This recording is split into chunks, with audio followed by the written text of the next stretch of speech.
विष्णु भगवान की जय, माता लक्ष्मी की जय। आज हम पुत्रदा एकादशी की कहानी सुनते हैं। आइए।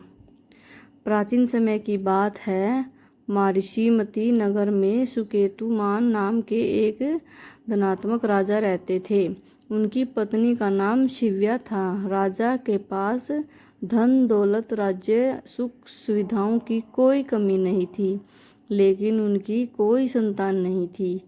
राजा और रानी संतान प्राप्ति की इच्छा से बहुत चिंतित रहते थे। उन्हें चिंता रहती थी कि बाद में राज्य और वंश का क्या होगा। एक दिन राजा सुकेतुमान बहुत दुखी होकर घोड़े पर सवार होकर वन की ओर चले गए। चलते चलते वे एक सुंदर सरोवर के पास पहुँचे। वहाँ उन्होंने कुछ ऋषि मुनियों को देखा। राजा ने उन ऋषि मुनियों को प्रणाम किया और अपनी परेशानी उन्हें बताई। ऋषियों ने राजा को बताया कि आज श्रावण मास की पुत्रदा एकादशी है।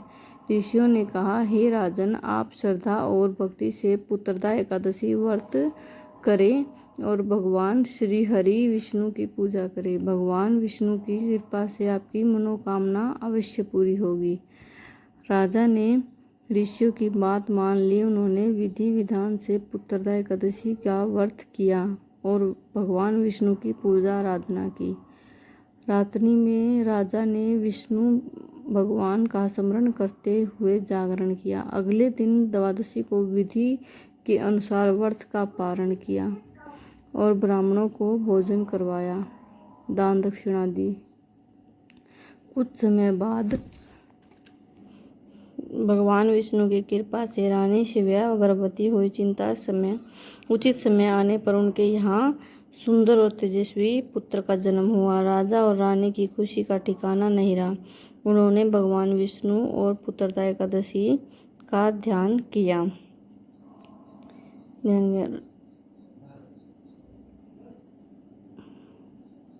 और कहा जाता है कि पुत्र ने आगे चलकर अपने माता पिता का नाम रोशन किया और राज्य को भी अच्छी तरह संभाला।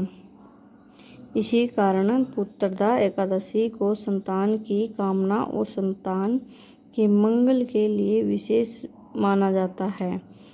इस दिन भगवान विष्णु की श्रद्धापूर्वक पूजा और अपनी सामर्थ्य के अनुसार व्रत पालन किया जाता है।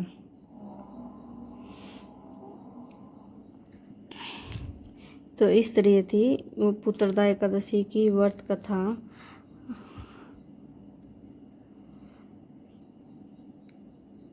बोलिए विष्णु भगवान की जय, लक्ष्मी माता की जय।